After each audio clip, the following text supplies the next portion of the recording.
জানিয়ে দেব সর্বশেষ আপডেট বাংলা সংবাদ। শুরুতেই শিরোনাম। পালিয়েও শেষ রক্ষা হলো না হাসিনার। গ্যাং অফ ফোর এর প্রধান কালপ্রিট সাবেক স্বরাষ্ট্রমন্ত্রী আসাদুজ্জামান খান কামালের এবার ভয়াবহ লোমহর্ষক অভিযোগ পাওয়া গেল। হত্যা মামলার আসামি পলাতক শেখ হাসিনার বিরুদ্ধে তিনি নিজে জেলখানায় ঢুকে মেজর বজলুল হুদাকে জবাই করে হত্যা করেছেন। প্রমাণসহ থাকছে বিস্তারিত ভিডিওতে। এতক্ষণ শুনছিলেন সংবাদ শিরোনাম, এখন থাকছে বিস্তারিত।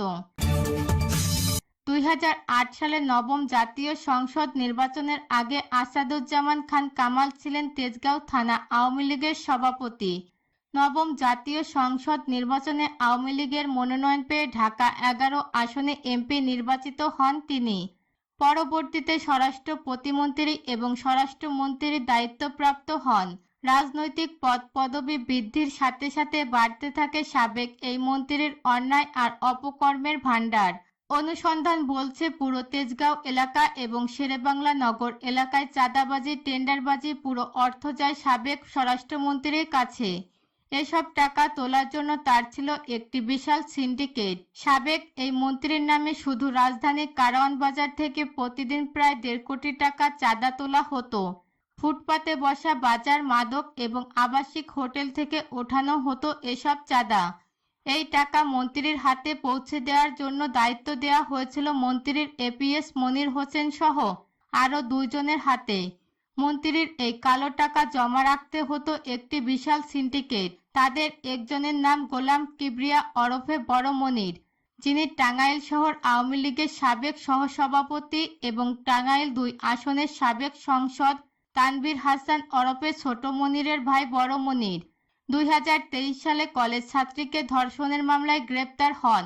পরবর্তীতে ওই ছাত্রী অন্তঃসত্ত্বা হয়ে পড়ে, তবে মনিরের জেল থেকে জামিনে বের হওয়ার পরপরই ওই ছাত্রীর রহস্যজনক মৃত্যু ঘটে।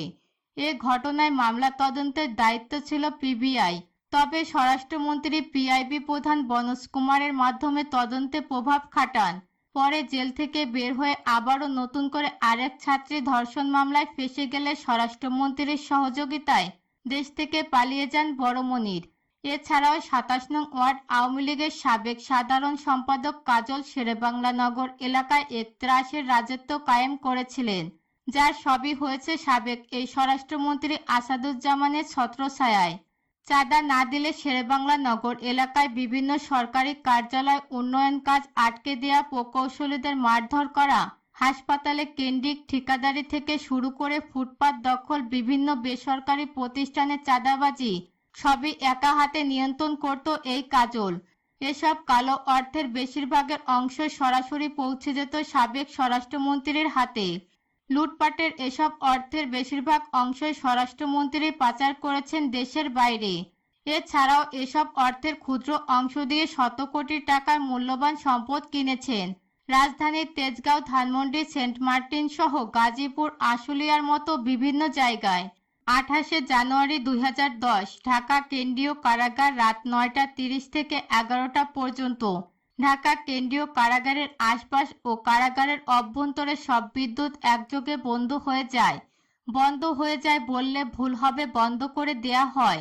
1.5 ঘন্টা ঢাকা কারাগারের মতো স্পর্শকাতর জায়গায় কেন বিদ্যুৎ বন্ধ করে রাখা হয়েছিল সেটা জানতে পরে একটু আগে বিদ্যুৎ আবার ফিরে আসার পর কারাগারের অবস্থা কেমন ছিল সেটা বর্ণনা করা যাক।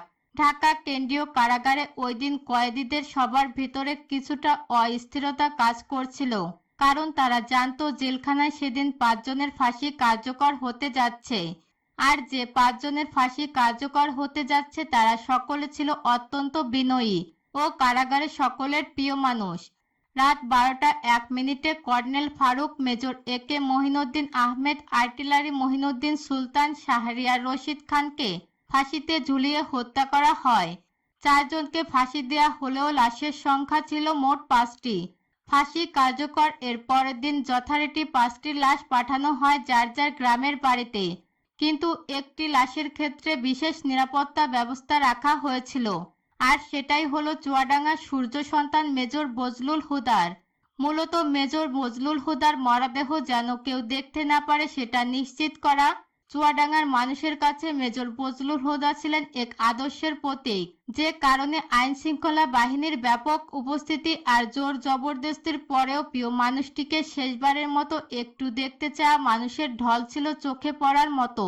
আইন শৃঙ্খলা বাহিনীর নির্দেশনা ছিল 5 মিনিটের মধ্যে মেজর বজলুল হুদাকে দাফন করতে হবে, কিন্তু জনরোষের মুখে আইন শৃঙ্খলা বাহিনী পিছু হটতে বাধ্য হয়। প্রিয় মুখটাকে গোসল না দিয়ে কিছুতেই চুয়াডাঙ্গার মানুষ দাফন করাতে চায়নি।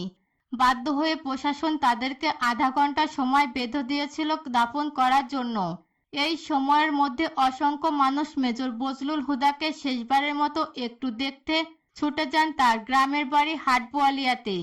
এতটুকু পর্যন্ত ঠিকই ছিল, কিন্তু মেজর বজলুল হুদাকে গোসল করাতে যে চুয়াডাঙ্গার মানুষ সাক্ষী হয়েছিল নৃশংসতম এক ঘটনার।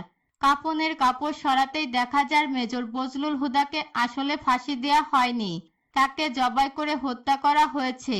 বাংলার বীর সন্তান মেজর বজলুল হুদাকে কে বা কারা কিভাবে জবাই করেছিল সেটা